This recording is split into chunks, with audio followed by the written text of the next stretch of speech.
The single biggest fear for any retiree is a stock market crash.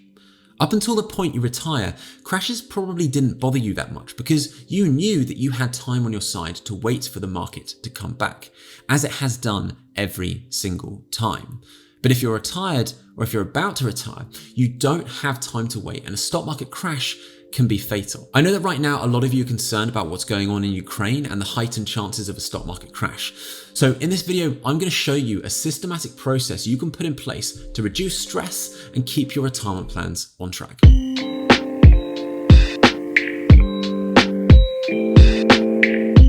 Hello and welcome back to the channel. If you're new here, hi, my name is James. I'm a financial planner, and this is a place where you can learn to make smarter financial decisions. Before we dive into the solutions to alleviate your stress, I want to show you some examples of just how devastating market crashes can be in retirement. Here we have Fred and Lucy. They are both 55 years old, and between them they've built up an impressive haul of 450k in pensions. Fred has been trying to work out if he can afford to retire, and he's been doing some calculations. He knows that the stock market has on average produced returns of 9% per year, which would equate to a pretty comfortable income of 36k a year. Now, this would be ideal, but he knows that he needs to take into consideration things like inflation, and he wants to be conservative. So he's going to reduce that income target down to 5%, which would give him an income of £22,500 a year. And he's pretty comfortable with that, so he's decided to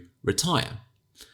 But when we backtest this plan against the last 100 years of historical market data, you can see that this plan would have actually only been successful in 76% of scenarios. A 5% withdrawal rate may sound conservative, but it actually gives you a 1 in 4 chance of running out of money, because we need to remember that stock markets do not move in straight lines. They are extremely volatile, and we can have years of phenomenal returns followed by lost decades. This can of course work in your favor, and although in 24% of these historical scenarios they would have run out of money, in 30% they would have ended up with more than £1.5 million left over, and that's adjusted for inflation. But surely over any 50-year period, as we're testing here, we should get a pretty equal measure of good returns and bad returns, and over that long period of time they should average out. So what then is creating the difference between the scenarios that end up at the top here and the ones that end up running out of money? Well, it has everything to do with the sequence of these returns. If Fred and Lucy retired today and they were lucky enough to then go on and see the same sequence of returns that we've seen over the last 10 years, even though they would have been drawing an income through that period, their portfolio would have actually grown in size to almost £1 million. And by that point, they would be so far ahead of their goals that they never really need to worry about stock market crashes ever again. And that's what happens with the scenarios that end up here. But if they'd retired and immediately saw a bad sequence of returns, like if they'd retired in 2000, just before the dot-com bubble burst, after 10 years, so by 2010, they would only have had £200,000 left over.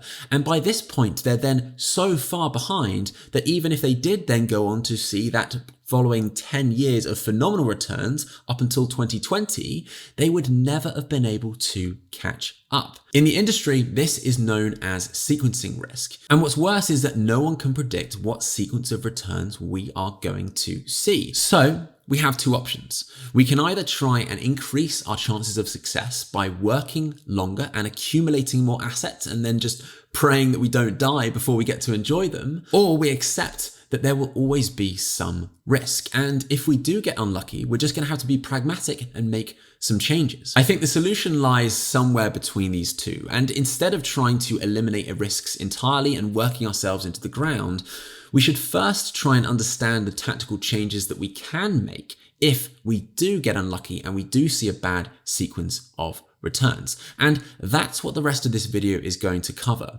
What to do if you find yourself in one of these situations. So, step number 1, don't panic and stick to the plan. You need to remember that 1 year of bad returns is not going to move the needle much over a 40-year retirement, and you need to avoid any knee-jerk reactions or an urge to try and time the markets. To do this, you should schedule a specific time each year when you review your retirement plan and only allow yourself to make changes to your portfolio at this time. Once a year is all you need. There is no evidence that making changes to your portfolio more regularly than this adds any value. In these reviews, you have 2 tasks. Number 1, deciding how much income you need to draw, and number 2, deciding what to sell. Well, let's start with that second question because it's actually the easiest to answer. Most retirement portfolios have 3 key components: an allocation to cash, stocks, and bonds. The cash buffer is there to fund your short-term cash flow needs. Typically, this ranges between 2 and 4 years worth of expenditure, depending on how conservative you're being. The stocks are there as the main drivers of growth within your portfolio, whilst bonds act as a diversifier and help you avoid selling stocks when they're down. So let's go back to that example of Lucy and Fred. And let's say of their 450K that they've got in pensions, 70% is invested in stocks, 30% is invested in bonds, and they also have an additional 50K cash buffer. So they decide to retire, and over the course of that first year, they slowly start to eat into their cash buffer as they start spending money. And when it comes round to our annual review, we then need to replenish that. Over the course of that first year, the different parts of Fred and Lucy's portfolio would have been growing at different rates. And if it was a normal year, we might expect stocks to grow faster than bonds. Now, whether you're in retirement or not, each year you should be rebalancing your portfolio back to its original weights. We do this to prevent the risk of our portfolios drifting too high, and it also forces us to sell high and buy low whilst we're rebalancing. But in retirement, instead of selling down stocks and using that cash to buy back bonds, we take that cash and we use it to top up our cash buffer while simultaneously rebalancing our portfolio. Whereas if stocks had fallen in value over the year and bonds had outperformed, we would then do the opposite and we would sell bonds so that we could top up our cash buffer and rebalance that allocation. This is portfolio construction theory 101. It's super simple. All you've got to do is stick to the plan. But what's not so simple is working out how much income we should actually draw. What if the markets have crashed? Should we be reducing our income, and how much by? Well, fortunately, there's lots of different strategies that we can use to help us work this out. And today I'm going to be talking about one in particular that should help specifically in Fred and Lucy's situation. In 2006, a financial planner called Jonathan Guyton developed a set of rules that could help retirees increase the amounts that they could sustainably withdraw from their portfolios while simultaneously preventing them from running out of money. And he demonstrated that by employing this set of rules, a retiree could reliably support a starting withdrawal rate as high as 5.4%. In our example, Fred and Lucy had a starting withdrawal rate of 5% or £22,500. And each year thereafter, they just adjusted this income in line with inflation. And as we've seen, that would have left them with a high chance of running out of money. Now, they may get lucky and see a good sequence of returns and never have to worry about this. But if they do see a bad sequence of returns, then it makes sense that they're going to have to reduce their income. And that's where Guyton's rules come in. He came up with 2 distinct rules that can be applied individually or at the same time. The first rule is known as a Guyton inflation adjustment, and it says you should increase withdrawals each year in line with inflation, except when the portfolio has fallen in value that year, or if your withdrawal rate exceeds the original starting rate. So if our portfolio had grown in value over the year, we would carry on as usual and increase our withdrawals in line with inflation.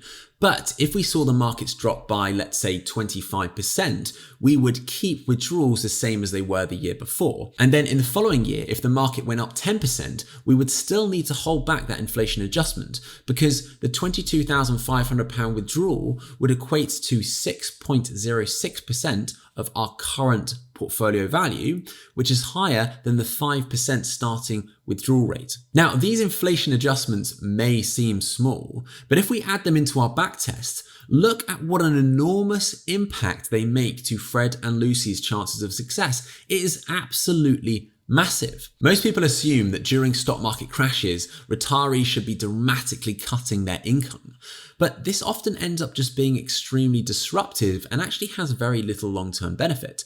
Just think about it. A 50% reduction in Fred and Lucy's income for the year would save them £11,250. But by holding back an inflation adjustment of, let's say, 2.5%, which they would barely even notice, they would technically be reducing their income of all future years by 2.5%. Which means that over a 40-year period, that would add up to a saving of £22,500, but they would barely even notice, which is why these types of small inflation adjustments are so much more effective. Now, the second set of rules that Guyton developed are known as Guyton's guardrails. These are much more drastic, but they're also a lot more powerful, although it's only recommended that you should use these during the first 15 years of retirement when you are most vulnerable. And the rule goes, if your current withdrawal rate has risen by more than 20% above the initial rate at which you started, you should reduce your withdrawals by 10%.